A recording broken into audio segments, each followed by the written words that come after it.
জানি না আমার সাথে আমার রব কি ব্যবহার করে। মুহাম্মদ সাল্লাল্লাহু আলাইহি ওয়াসাল্লামের কাছে যাবে, তিনি বলবে ঠিক আছে, চিন্তা করো না, অবশ্যই আমি তোমাদের জন্য সুপারিশ করব। বলেন আলহামদুলিল্লাহ। তোমরা আমার কাছে আসার আগে আমি হাউজে কাউসারের পানির কাছে দাঁড়িয়ে থাকব কত আশা করে, কিন্তু কাছাকাছি যাওয়ার সময় আপনাদের আমাদের ঘাড় ঘোড়ায় এক দলকে নিয়ে চলে যাবে। আল্লাহর নবী বলবে দাঁড়াও, ইন্নাহুম মিন্নি, কোথায় নিয়ে যাচ্ছ? এরা তো আমার উম্মত, আমি এদেরকে পানি দেব গলার ভিতরে, এরা যদি একবার আমার হাত থেকে পানি খেতে পারে জান্নাতে ঢোকার আগ পর্যন্ত আর গলা শুকবে না। কেন তাদেরকে নিয়ে যাওয়া হচ্ছে?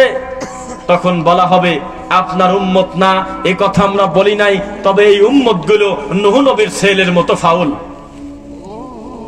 আপনার সন্তান নামে কথা বলবো না, কিন্তু নূহ নবীর ছেলের মতো বিয়াদব। তারা আপনার তরিকায় চলে নাই, মিনিটে মিনিটে তরিকা ডেলিভারি করে দেছে। এক একটা পীর এক একটা তরিকা, এক একটা খানকা এক একটা জিকিরের তরিকা, এক একজনের হু হু কান্নাকাটি এক এক রকম, এক একজনের রুকু এক এক রকম, এক একজনের তাহাজ্জুদ এক এক রকম, এক একজনের নফল নামাজ এক এক রকম। কাণ্ড কারখানা করে ইবাদতের ডিজাইন পরিবর্তন করেছিল, তরিকা বানায়েছিল, যার কারণে আজকে তাদেরকে পানি খেতে দেব না। আল্লাহর নবী বলল তাহলে তুমি সরে নিয়ে দাও তাড়াতাড়ি, সক্কাল সক্কাল লিমান গায়রা বাদি, তাড়াতাড়ি সরো আমার কাছ থেকে, এ আমার উম্মত না। আপনি শুধু সুপারিশের গল্পই শুনেছেন। এই নবী আপনার বিরুদ্ধে সাক্ষী দেবে বিচারের মাঠে। 25 নাম্বার সূরা সূরা ফুরকান আয়াত নাম্বার 30। আল্লাহর রাসূল চিৎকার দিয়ে ডেকে বলবে, আল্লাহর কাছে বিচার দেবে তার উম্মতের বিরুদ্ধে। ওয়া ক্বালার রাসূল, সেদিন আমার রাসূল বলবে, ইয়া রাব, হে আল্লাহ, ইন্না কওমি ইত্তাখাযু হাযাল কুরআনা মাহজুরা, আমি বিচার দিলাম আমার কওমের প্রতি, উম্মতের প্রতি, এরা এত খারাপ যে আপনার কোরআনটা পর্যন্ত পরিত্যাজ্য করে ফেলছে। তারা এদেশে কোরআন পড়া হয়, পৃথিবীর গবেষণা বলছে আল্লাহর এই মাটির উপরে কোরআন যত বেশি তেলাওয়াত করা হয় আর কোন কিতাব এত বেশি তেলাওয়াত করা হয় না। এই যে আমরা বক্তব্য দিচ্ছি, একটু পরেই শেষ করব, একটু সময়ের ভিতরে অলরেডি দেখা 200 খতম হয়ে গেছে। কোন না কোন মাদ্রাসায় কেউ 1 পারা, কেউ 5 পারা, কেউ 3 পারা, কেউ 7 পারা, কেউ 12 পৃষ্ঠা, কেউ 16 পৃষ্ঠা, 18 পৃষ্ঠা, কেউ বাকারা, কেউ ইমরান, একটানা কোরআন তেলাওয়াত 24টা ঘন্টা কোথাও না কোথাও চলতেছে। পৃথিবীতে আর কোন কিতাব এত বেশি তেলাওয়াত করা হয় না। কিন্তু এখানে আল্লাহর রাসূল বলতেছে কোরআন তাকে টাকা পরিত্যক্ত করলো। এটার অর্থ কি? অর্থ হুজুরই বোঝে না, তা আপনি কি বুঝবেন? অর্থ হলো এইটা, তেলাওয়াত কম হচ্ছে কথা নয়, খতম কম হচ্ছে কথা নয়। এই চরভদ্রাসন বা আপনার এই গ্রামবাসী, সদরপুরবাসী শুধুমাত্র রমজান মাসে যে পরিমাণ কোরআন খতম করে, 1 মাসে তারা যত কোরআন খতম দেয়, গোটা গ্রামবাসী মিলে সারা বছর এত কোরআন পড়ে না। খতম তারাবির জন্য হুজুর 2টা, আপনি শুধু পড়বেন, আমরা শুধু শুনবো। 27 তারিখে একবারে ডেলিভারি দিয়ে দেব, সবারই নাকি খতম হয়ে গেছে। কোরআন খতম হচ্ছে, কোরআনের তেলাওয়াত হচ্ছে, কানে হাত দিয়ে কোরআনের এক একটা সূরা পড়ে দিচ্ছে দীর্ঘ নিঃশ্বাসে, কিন্তু সূরা ফাতিহায় আজ পর্যন্ত বোঝে নাই। আল্লাহ কোন জায়গা আছে তাই আজ পর্যন্ত বোঝে নাই। তাই তো নবী আফসোস করে বলবে, আমার এই উম্মত কোরআন পড়ে নাই তা বলবো না, কিন্তু হক আদায় করে পড়ে নাই। মাদ্রাসায় তো 18 বছর, 20 বছর, 30 বছর, 40 বছর পড়াশোনা করেছে।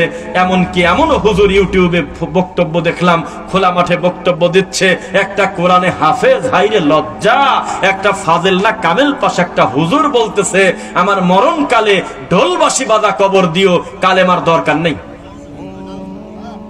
তাও এ জাতি তাকে টানি নিয়ে বেড়াচ্ছে। কোথায় যাবেন আপনি? এই যে আজকে শুনলাম একজন বক্তা আল্লাহর কসম করে বলতেছে, আল্লাহর কসম আমার জান কবজ করার জন্য আজরাইলের বাবার ক্ষমতা নাই আমার বাড়ি আসে, আমার গাউসে পাক আসবে জান কবজ করার জন্য। কে তোমার গাউসে পাক? কে তোমার শাহদালাল? প্রত্যেকটা মানুষ কবরবাসী হয়ে গেছে, তার হিসাব আল্লাহর কাছে পৌঁছে গেছে। আমরা চূড়ান্ত ভাবে বলতে পারি না তারা নিজেরাই জান্নাতি না জাহান্নামী, তো তুমি আবার কে? কি করে তুমি বলতে পারো আমার কবরে গাউসে পাক আসবে, অথচ মুহাম্মদ সাল্লাল্লাহু আলাইহি সাল্লাম কারোর কবরে গিয়ে প্রশ্ন উত্তর দেওয়া তো বহু দূরের কথা, কারোর কবরের দায়িত্বই নেই। এই আমার কলিজার টুকরা মেয়ে ফাতেমা দুনিয়াতে বেঁচে থাকা অবস্থায় মুহাম্মাদের কাছে কিছু লাগলে বলো, বাবা হিসেবে চেষ্টা করব দিয়ে দেওয়ার, তবে মরার পরে আল্লাহর নবীর বেটি হিসেবে কোনো সুযোগ সুবিধা পাবে না। কালো সাদা থেকে উত্তম না, সাদা কালো থেকে নয়, আরব অনারব থেকে উত্তম নয়, অনারব আরব থেকে উত্তম নয়, খাটো লম্বা থেকে না, লম্বা খাটো থেকে উত্তম না। আল্লাহর কাছে ব্যক্তি বিচার হবে, ইন্না আকরামাকুম ইনদাল্লাহি আতকাকুম, আল্লাহর কাছে কে কত বেশি তাকওয়াশীল। সত্যি পরিস্থিতি যদি তাই হয়, তাহলে আজকের দিনে আপনি তদন্ত করে দেখেন, লা ইলাহা ইল্লাল্লাহ পড়ার পরেও কত মানুষ শিরক করতেছে। আল্লাহ সুবহানাহু ওয়া তাআলা কোরআন মাজিদে বলতেছে, ওয়া মা ইউমিনু আকসারুহুম বিল্লাহ ইল্লা ওয়া হুম মুশরিকুন, তারা ঈমান আনে নাই এই কথা বলবো না, ঈমান আনার পরেও তারা মুশরিক। নাউযুবিল্লাহ। একটা লোক মানুষ মানুষের কাছে সেজদা দিয়ে পড়ে আছে, মরা মানুষের কাছে কবরে, এই লোকটার ঘাড় ধরে টান দিয়ে তুলে যদি বলেন যে বলো তো সৃষ্টিকর্তাকে, বলবে একমাত্র আল্লাহ। ঘটনা যদি তাই হয়, কথাটা যদি অন্তর থেকেই সে বলে থাকে, তাহলে বুঝলো কি আর বললোটা কি? সিজদা দেওয়ার সাথে সাথে একমাত্র আল্লাহ কথাটা কি তার ঠিক থাকলো? বলেন। ইয়্যাকা না'বুদু ওয়া ইয়্যাকা নাস্তাঈন বলার পরের আয়াতে যেই লোকটা 40 বছর আল্লাহকে শোনালো ইহদিনাস সিরাতাল মুস্তাকিম, ও আল্লাহ অন্য কোন তরিকা দিও না, কোন তরিকা দরকার নাই, একটা মাত্র তরিকা দিও, সেই তরিকার নাম হলো সিরাতাল মুস্তাকিম। বাঙালির এই তরিকা পছন্দ হলো না, বাঙালির পছন্দ হয়েছে 126 তরিকা। তার মধ্যে আবার গলি বের করছে আগায় যাওয়ার জন্য, ছোটখাটো প্যাচগুজ গলি খুঁজে বের করে বলতেছে শর্টকাটে হলো চিশতিয়া তরিকা। হুজুরকে আমরা বলেছি চ্যালেঞ্জ দিয়ে, হুজুর যদি বদনা তৈরি করতে পারতো মানুষের উপকার হতো, গ্লাস তৈরি করতে পারতো যদি গবেষণা করে মানুষ পানি খেতে পারতো, হুজুর যদি সুই তৈরি করতে পারতো মানুষের কাঁথা সেলাই করার উপকার হতো, হুজুর যদি চেয়ার বানাতে পারতো আজকে চেয়ারে বসে কত দোয়া করতাম। হুজুর মাইক তৈরি করতে পারে নাই, হুজুর টেবিল তৈরি করতে পারে নাই, সুই পর্যন্ত বানাতে পারে নাই, রড লাইট বানাতে পারে নাই, ক্যামেরা বানাতে পারে নাই।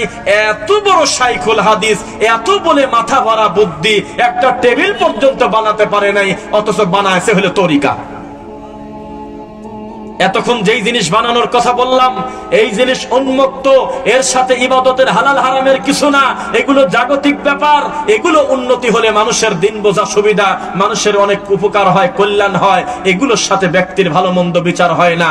কিন্তু তুমি তরিকা বানালে কার কথা মতো, এটা তো সম্পূর্ণ নিষিদ্ধ। ওয়া আন্না হাযা সিরাতি মুস্তাকিমান ফাত্তাবিউ, বলা হলো শোনো, নিশ্চয় এই যে একটা মাত্র রাস্তা, এর নাম হলো সিরাতাল মুস্তাকিম। ওয়ালা তাত্তাবিউস সুবুল, অন্য কোন রাস্তায় যদি যাও, ফাতাফাররাকা বিকুম আন সাবিলি, অবশ্যই তোমরা ক্ষতিগ্রস্ত হবে, গোমরা হবে, তোমরা ভেঙে চলে যাবে। কোথায় সে সিরাতাল মুস্তাকিম? এত তরিকা, এত দল বের হচ্ছে।